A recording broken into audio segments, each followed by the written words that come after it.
días a todos y muy bienvenidos al auditorio de Planeta Formación y Universidades en Hospitalet. Es un placer para mí esta mañana daros la bienvenida al Think Digital Summit de 3 Points. En este caso es la segunda edición ya del Think Digital Summit, que es una iniciativa de 3 Points y se trata de un congreso online gratuito.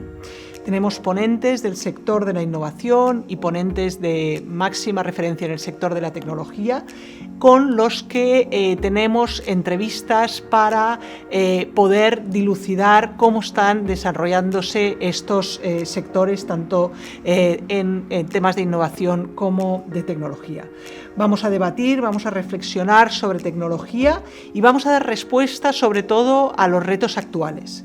Por tanto, el Think Digital Summit de 3 Points, en este caso en su segunda edición, habla de innovación, habla de futuro y habla de tecnología. Mi nombre es Casilda Güell, yo soy la decana de 3 Points y hoy, como decía, queremos ver cómo la tecnología puede ayudar a resolver algunos de los retos sociales con los que nos encontramos en estos últimos tiempos.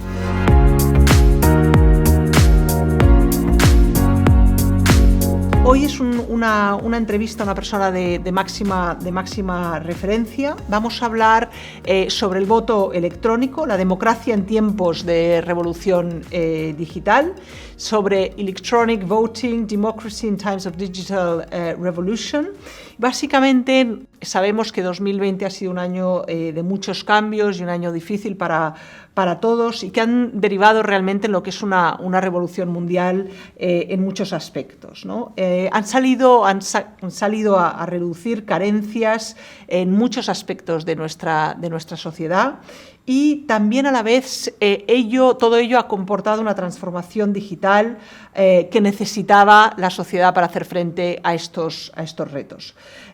Uno de tantos obstáculos, como bien sabéis, ha sido el superar y adaptarnos a lo que han sido la convocatoria de elecciones en este contexto.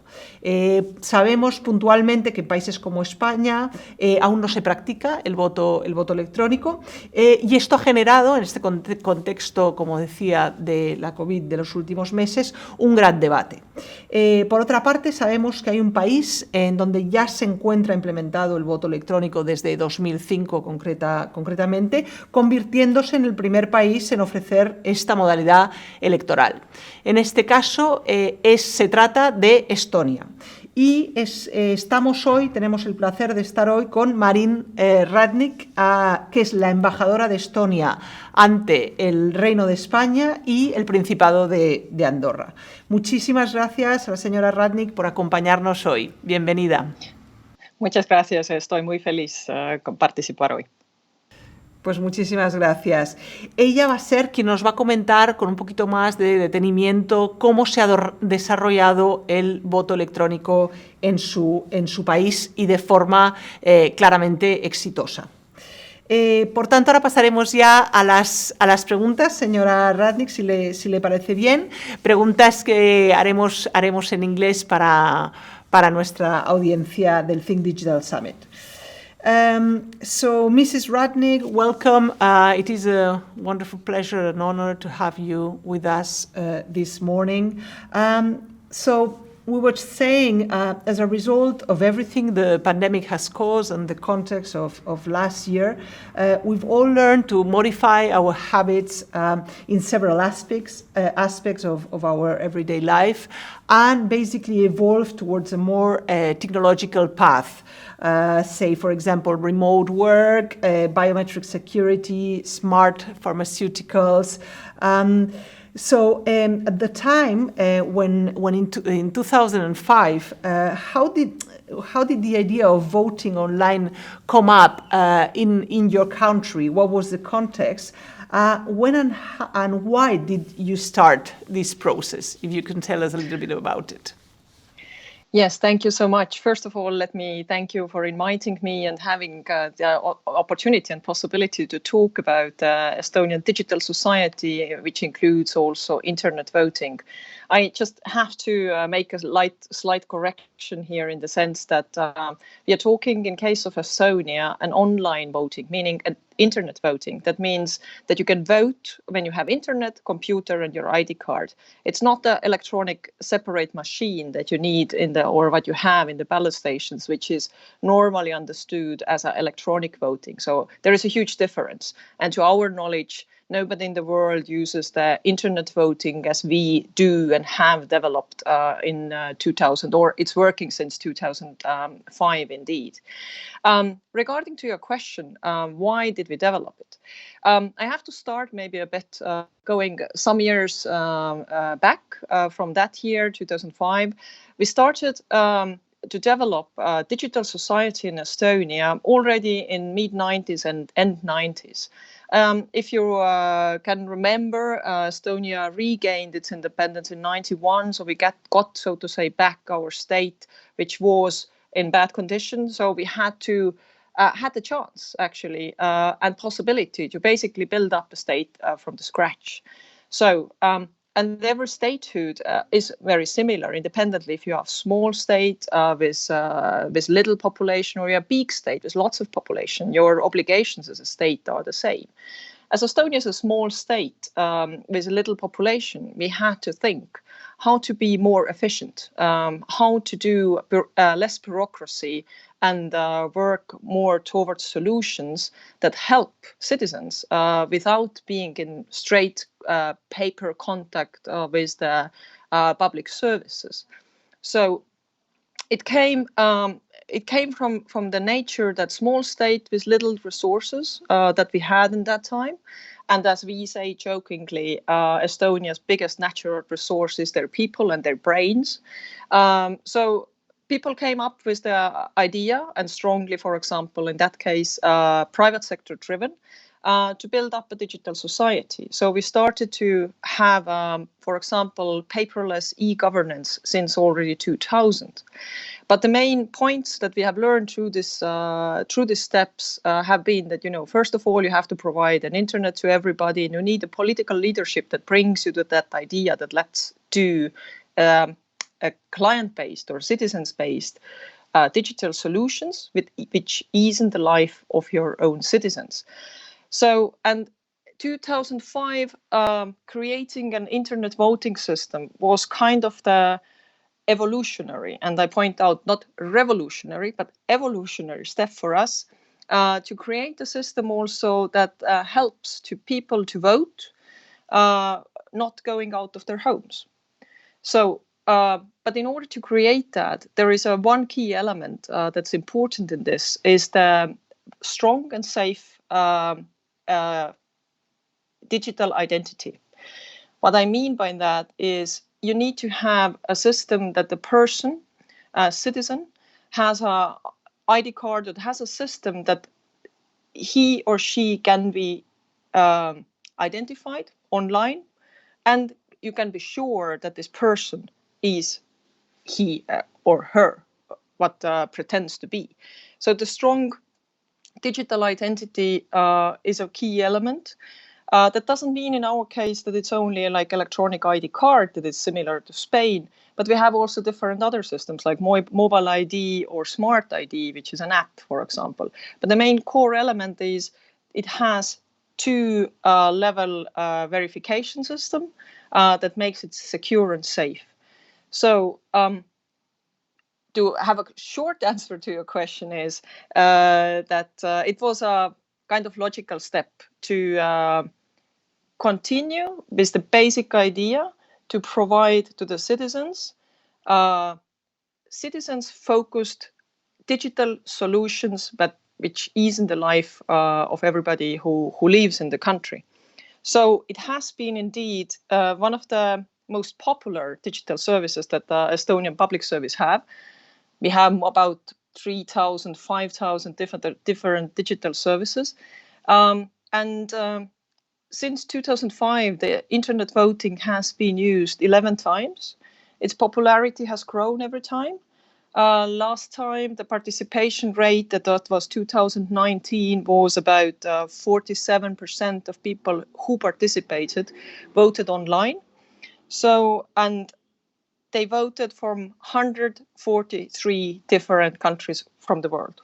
So it's also one of the methods where you can have everybody who wants to participate in your democratic processes, you get them involved independently. If they are traveling, if they are for a short while living somewhere else, as long as they have the right to vote, they can do that. Excellent. Thank you very much for answering this first question. So it does sound like a very successful story. So congratulations for that. You're talking about digital solutions for a digital world. You were saying one of the issues had been to make sure everybody had a digital identity. Other than that, I imagine you've been facing several challenges in implementing this electronic voting. So it must be difficult probably to implement among the elderly people or people with fewer resources. Could you develop a little bit more on the obstacles that you probably faced at the beginning in order to implement this new system? Yeah, surely. I mean, I guess every new system, whatever it is it the internet voting or have a different regulations on the traffic, for example. I think it's everything to change in general it's always a bit complicated because we are probably not everybody of all of us are not so open to change.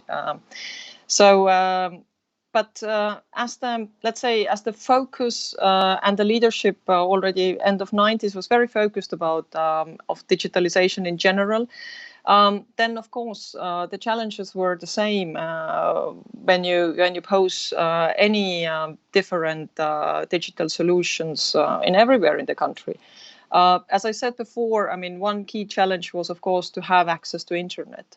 Then there was a challenge that everybody has. Besides having access to internet, everybody has the hardware that you can use in internet, and of course, then the solutions that you need in order to use the hardware, software for the public services. So it has been all challenging the same way as it would be in other countries, but I always say that. As long as you create opportunities and people see that there are easier solutions, they make your life easier. You don't have to leave your home to vote. Estonian weather sometimes can be really bad compared to Spanish weather, so it's easier. You can do it at home. Then people, see the benefits rather quickly. And regarding the resources, as I mentioned before, we didn't have actually too many resources, and that was one of the reasons we actually started digitalizing. Because when you digitalize overall your public service, you need less bureaucracy, you need less people in the public service. So the people can do something else. They can be also participants in the private sector, creating more added value to your state. So.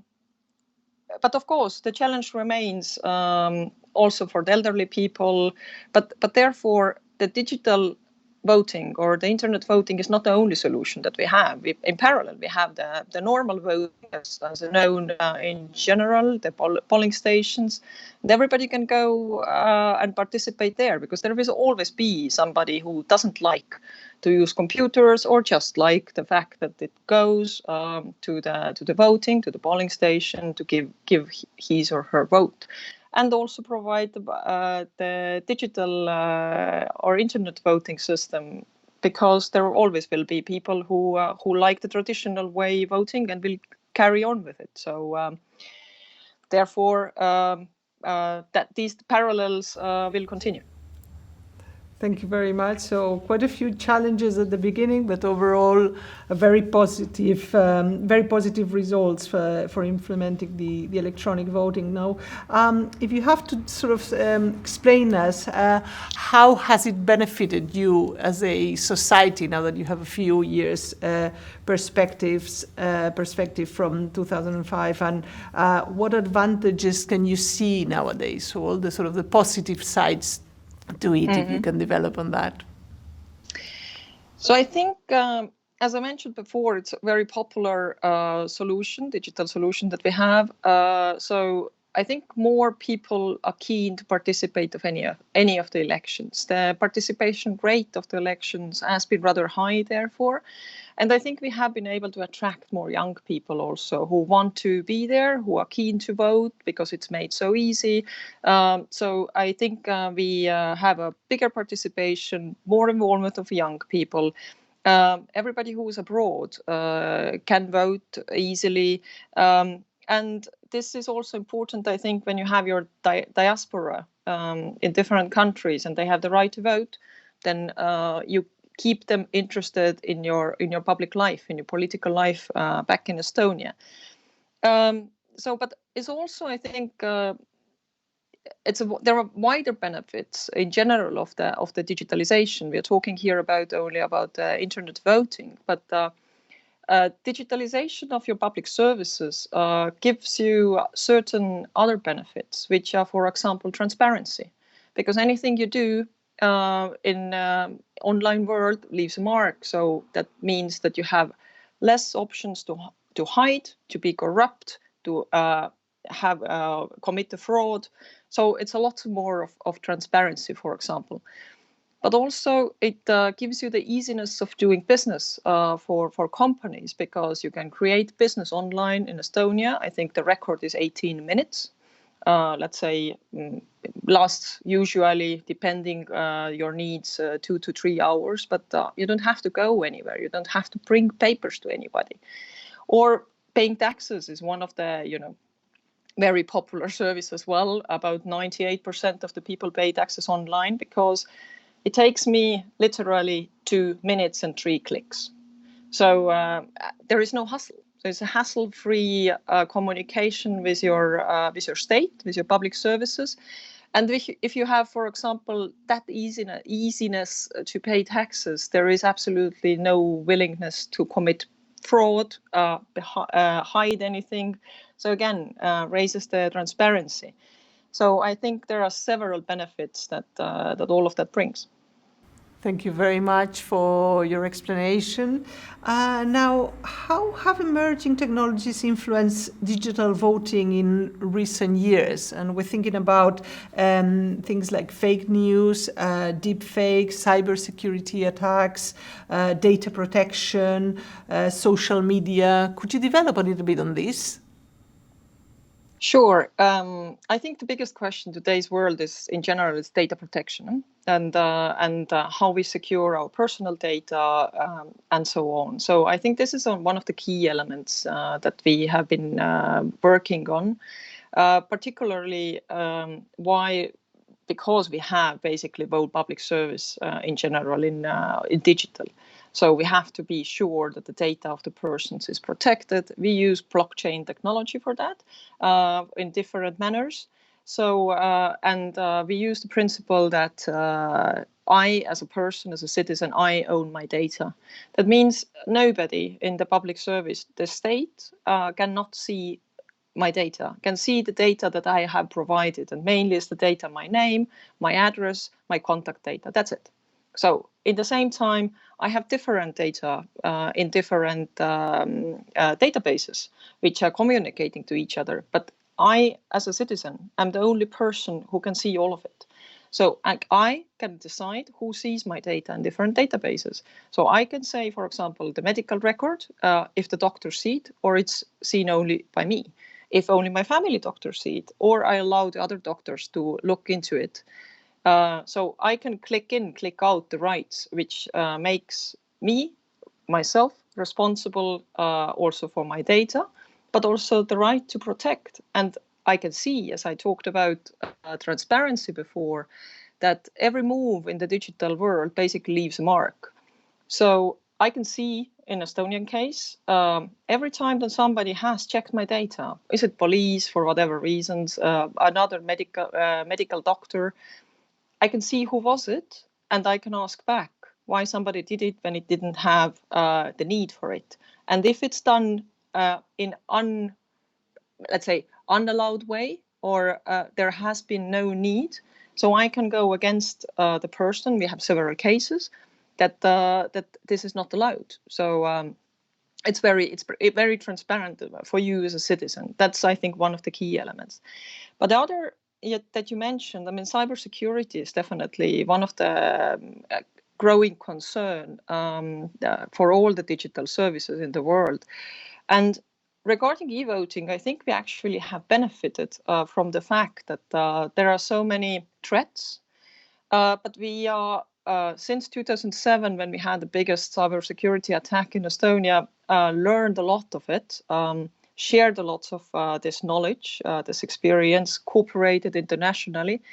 And through the fact that you learn so much about the cybersecurity and different threats, you can improve your systems. You can make stress tests. And we have been in the internet voting particularly keen to listen to the comments of the people who say that, might not be secure. Why is it that? Is it transparent enough? Is secure enough? And so on. So we have been very open to talk to people and to improve the system. So in that sense, I would say we have actually benefited to strengthen the internet voting system than anything else. When you talk about about fake news and so on, that's probably more about affecting the electorate than actually the system. So in the sense, technology-wise, has been improving through the years. One technology that is conceptually linked to electronic voting is blockchain. What impact does this technology have on the electoral system? Do you consider implementing it in the future? Sure, I think two big, so to say, words are blockchain and artificial intelligence. So everybody's talking about it. Blockchain I already mentioned. It's we call it like there are different blockchain technologies, but what we are using, it's KSI blockchain in Estonia, also in public sector, is protect the data. To explain that is basically when you imagine it's like a digital dust all over the your place.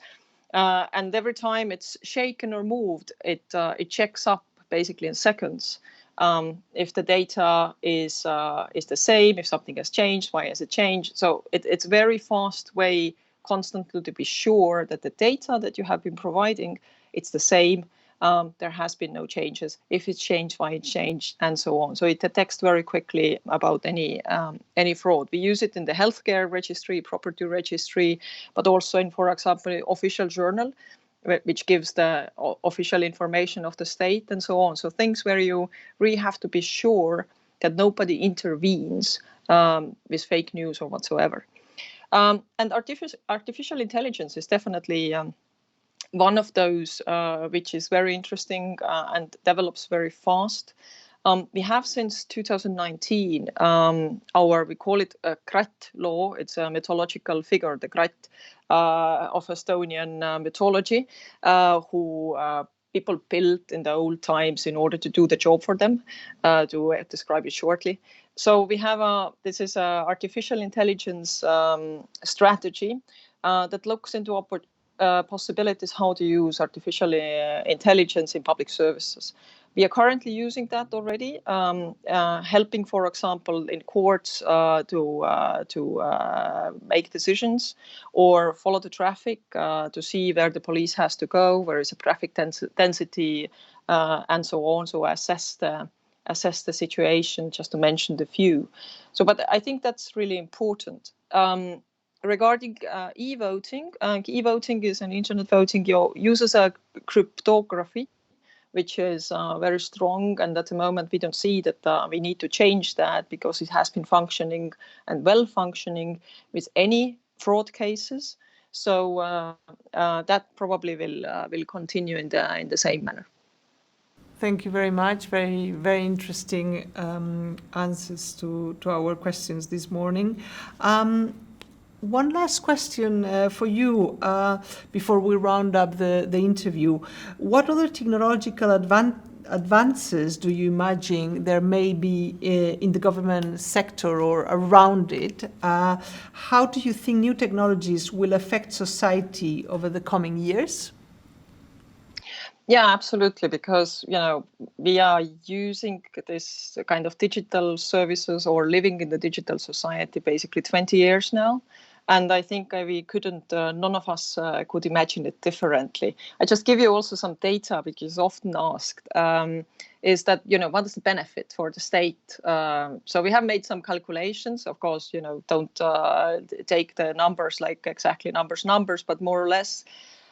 We have, for example, the digital signature, what we are using, that we have calculated that only using that digital service benefits about 2% of our GDP, which is a huge number.